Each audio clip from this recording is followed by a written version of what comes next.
Assalamualaikum warahmatullahi wabarakatuh. Halo sobat kisah kehidupan.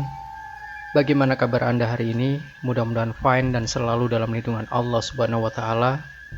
Senang sekali kami bisa kembali hadir menjumpai Anda, dan untuk kesempatan kali ini kami akan berbagi satu kisah nyata horor yang berjudul Kembali ke Jalan Ilahi setelah pengalaman diculik hantu keranda mayat.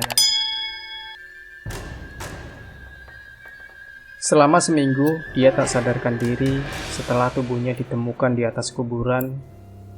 Pengalaman bertemu hantu itu membuatnya kembali ke jalan Allah.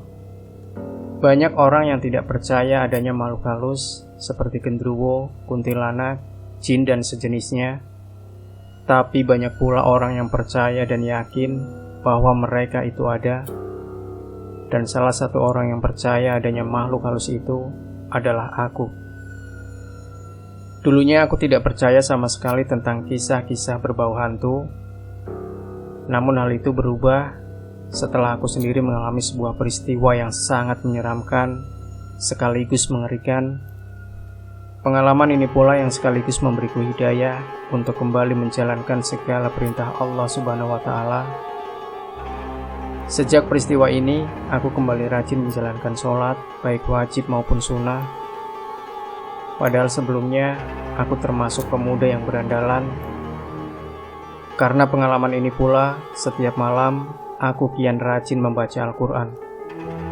Kisah mistisku ini terjadi di bulan Mei beberapa tahun silam, tepatnya malam Minggu Kliwon, tanggal 23 Mei 2004 yang lalu. Dan sampai sekarang, kejadian ini masih membekas jelas di ingatanku. Mungkin ini akan menjadi sebuah pengalaman mistis yang menakutkan sepanjang hidupku.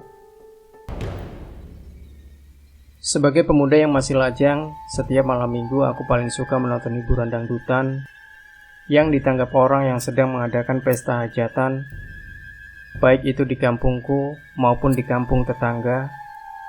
Selain sekedar mencari hiburan, siapa tahu ada gadis yang mau denganku untuk kujadikan pacar. Biasanya kami selalu pergi berombongan dengan mengendarai sepeda motor. Ceritanya, malam itu terpaksa aku pulang sendirian dari menonton acara dangdutan di kampung seberang. Jarak kampungku dengan kampung seberang kurang lebih 2 km. Jalan penghubung satu-satunya dari kampungku ke kampung seberang harus melalui perkebunan karet. Entah mengapa kampung itu disebut kampung seberang. Menurut orang-orang tua di kampungku, karena letaknya di seberang sungai lah, maka disebut kampung seberang. Semua teman-temanku malam itu sudah pulang duluan. Sebenarnya salahku sendiri, karena sebelumnya kami sudah sepakat jam 11:30 malam harus sudah berkumpul di satu tempat yang sudah disepakati untuk pulang bersama-sama. Karena keasikan menonton acara dangdutan, hingga aku lupa pada kesepakatan itu. Mungkin karena ditunggu-tunggu sampai pukul 12, aku belum muncul juga. Akhirnya teman-temanku memutuskan untuk pulang saja. Semua teman-temanku mengira aku sudah pulang duluan. Sialnya, malam itu aku tidak membawa kendaraan sendiri. Sewaktu pergi tadi, aku dibonceng sepeda motor temanku. Dengan perasaan jengkel, kuputuskan pulang sendirian saja dengan berjalan kaki. Apalagi jarak kampungku tidak begitu jauh. Perasaan takut tak jadi masalah bagiku. Dari kecil aku tak pernah kenal dengan yang namanya takut, apalagi dengan hantu. Aku sama sekali tidak mempercayainya.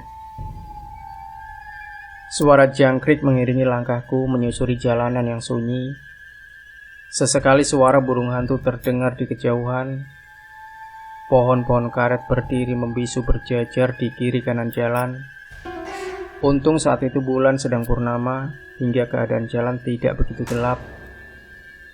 Untuk mengusir kesunyian, sengaja aku bersiul-siul menyanyikan lagu kegemaranku.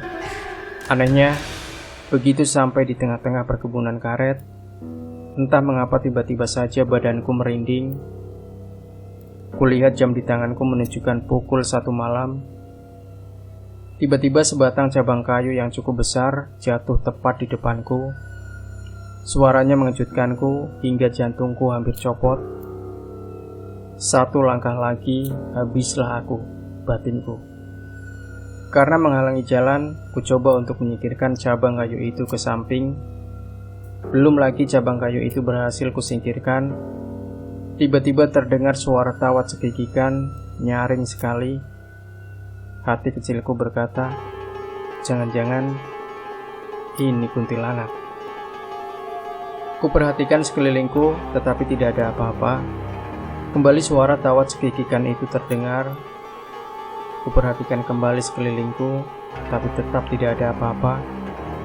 Hanya pepohonan karet yang berdiri mematung, tertimpa cahaya bulan. Lagi-lagi suara tawa cekikikan itu terdengar. Kali ini malah lebih keras dan berulang-ulang. Benar, ini pasti kuntilanak, kataku dalam hati. Karena suara tawa itu terus saja terdengar, bukannya takut malah timbul rasa jengkelku. Dengan penuh emosi, aku berteriak menantang, "Hei kuntilanak, jangan ganggu aku. Kalau berani, jangan sembunyi-sembunyi. Tunjukkan wujudmu. Kau pikir aku takut? Dasar setan, keluar kau!" Begitu aku selesai berteriak, suara tawa itu pun berhenti. Karena dari kecil, aku dikenal sebagai anak yang pemberani menghadapi keadaan seperti ini. Tidak ada setitik pun rasa takut di benakku. Malah timbul rasa penasaranku, seperti apa sih kuntilanak itu? Kutunggu beberapa saat, tapi suara tawa itu tidak terdengar lagi. Dengan perasaan jengkel, kembali aku bermaksud melangkahkan kakiku. Tapi belum sempat kakiku melangkah, tiba-tiba bahuku ada yang menepuk dari belakang, diiringi sapaan suara perempuan, "Bang." Dengan terkejut, buru-buru kuputar badanku menghadap ke belakang. Seorang perempuan dengan wajah tertunduk berdiri tepat di belakangku. Entah dari mana datangnya, buru-buru aku mundur beberapa langkah ke belakang. Sambil terus memperhatikan perempuan itu, kulihat baju putih panjangnya menutupi kaki dan tangannya. Dan tiba-tiba saja tercium bau bunga kantil. Belum sempat aku bertanya pada perempuan itu, tiba-tiba dengan perlahan-lahan perempuan itu menengadahkan mukanya. Di keremangan malam, kulihat wajah perempuan itu pucat sekali. Kedua matanya bolong, dan dari kedua lubang matanya memancar sinar merah. Rambutnya acak-acakan. Spontan rasa takut menyerangku. Baru kali ini aku merasakan ketakutan, jantungku berdebar kencang. Manakala secara tiba-tiba perempuan itu tertawa cekikikan sambil memperlihatkan taringnya. Lalu kedua tangannya diacungkan padaku, seolah ingin mencekiku.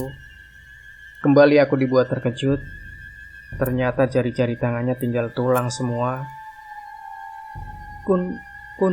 Kuntilanak!" Teriakku dengan tergagap. Tanpa pikir panjang lagi, ku ambil langkah 1000. Melihat aku lari, kuntilanak itu pun ikut berlari mengejarku. Sekilas dapat kulihat tubuhnya melayang-layang terbang dengan suara cekikikannya yang mengerikan. Dengan sekuat tenaga ku percepat lariku, tapi kuntilanak itu terus saja mengejarku dengan disertai suara tawanya yang menakutkan. Sementara rasa takut yang kurasakan semakin menjadi-jadi. Baru kali ini aku merasakan takut yang teramat sangat. Di saat genting itu, tiba-tiba ada cahaya lampu dari depanku. Begitu ada cahaya lampu, suara tawa kuntilanak itu pun hilang. Dengan terengah-engah, ku berhentikan lariku. Kulihat ke belakang, ternyata benar kuntilanak itu sudah menghilang. Mungkin karena takut dengan cahaya lampu itu, pikirku. Sambil mengatur nafas, kutunggu cahaya lampu yang kukira lampu sepeda motor itu mendekat. Kupikir mungkin salah seorang temanku yang ingin menjemputku. Tapi semakin dekat cahaya lampu itu ke arahku, ternyata bukan suara sepeda motor yang terdengar, justru bau kemenyan dan bunga kantil yang menusuk hidung. Kembali rasa takut mulai menjalariku. Begitu cahaya lampu itu tiba di depanku, aku pun nyaris pingsan dibuatnya. Astaga, ternyata cahaya itu adalah rombongan hantu pengusung keranda mayat. Mereka berjalan tanpa menginjak tanah. Badanku seolah tidak berdarah lagi.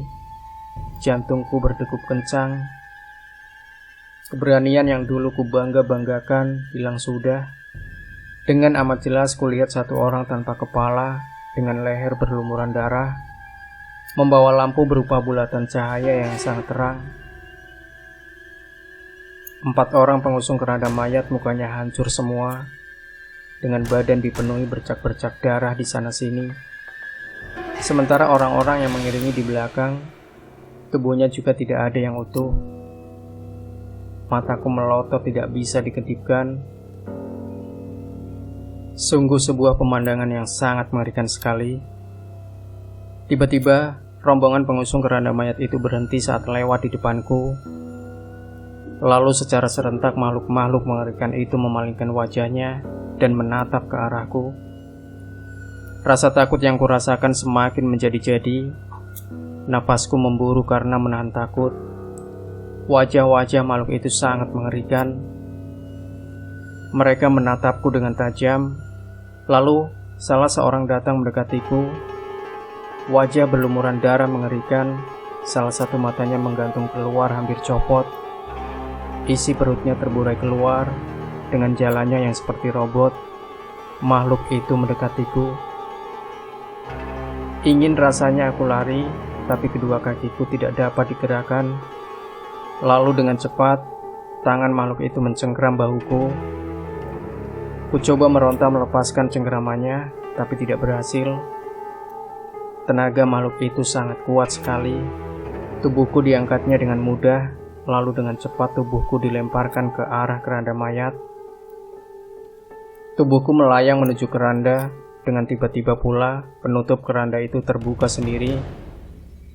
Lalu dengan telak tubuhku jatuh ke dalam keranda itu. Dengan cepat penutup keranda itu pun menutup kembali. Aku sudah di dalam keranda, meronta-ronta ke sana kemari. Dengan sekuat tenaga, ku coba membuka penutup keranda itu, tapi sungguh sangat sulit. Aku coba berteriak meminta pertolongan, tapi tak ada satu kata pun yang bisa keluar dari mulutku. Bagai tikus terkena perangkap, aku terus saja meronta-ronta ke sana kemari, sambil terus berusaha membuka penutup keranda, tapi usahaku sia-sia. Lalu dengan bersamaan, makhluk-makhluk itu tertawa mengerikan. Kemudian mereka mulai lagi berjalan dengan membawaku yang terus meronta-ronta. Karena dicekam rasa takut yang teramat sangat, ditambah tenagaku yang semakin lemah, akhirnya aku pun jatuh pingsan. Setelah itu aku tak ingat apa-apa lagi. Sayup-sayup kudengar suara orang membaca ayat-ayat suci Al-Quran. Sesekali diiringi suara orang memanggil-manggil namaku. Dengan perlahan-lahan, ku coba membuka mataku. Terlihat di samping kananku, ada Pak Haji Ismail yang tengah khusyuk membaca Al-Quran. Sementara di samping kiriku, kulihat ibuku yang tengah memandangiku dengan kedua matanya yang sembab, menandakan kalau ibuku habis menangis. Begitu melihat aku membuka mata, langsung ibuku memelukku dan menciumi pipiku sambil terus menangis. Alhamdulillah ya Allah, kau sudah sadarkan diri anakku. Terima kasih ya Allah, ratap ibuku berkali-kali. Ayahku yang duduk di samping ibuku segera menenangkan ibuku yang terus menangis memelukku. Sementara aku hanya diam, aku bingung apa sebenarnya yang telah terjadi denganku. Pak Haji Ismail yang sedari tadi duduk di sampingku membaca kalam ilahi. Dengan senyumnya yang teduh, menyuruhku meminum segelas air putih yang sudah disediakan. Sudah 1 minggu kamu pingsan, Mat. Kamu ditemukan tergeletak pingsan di tengah kuburan, kata Pak Haji menjelaskan. Mendengar kata kuburan, aku teringat kembali pada kejadian yang menimpaku. Dengan perasaan yang masih diliputi rasa takut, kuceritakan semua kejadian yang kualami dari awal sampai akhir. Semua orang yang hadir di ruangan itu bergidik ngeri mendengarkan ceritaku. Sejak kejadian itu hingga sekarang, aku kian rajin mendekatkan diri pada Allah Subhanahu wa Ta'ala. ku kerjakan lagi sholat. Setelah sekian lama ku tinggalkan, ku buka lagi kitab suci Al-Quran. Setelah sekian lama tidak pernah ku baca. Walaupun kejadian itu masih membuatku trauma pada kesunyian, namun aku kian menyadari bahwa memang ada dimensi kehidupan lain yang diciptakan Allah Subhanahu wa Ta'ala di samping kehidupan manusia yang nyata ini. Semoga pembaca semua dapat mengambil hikmah dari peristiwa yang kualami ini. Jangan lupa berikan komentar Anda, like dan share video ini, subscribe channel Kisah Kehidupan, dan kembali nantikan kisah-kisah misteri terbaru dari kami selanjutnya. Sampai jumpa. Wassalamualaikum warahmatullahi wabarakatuh.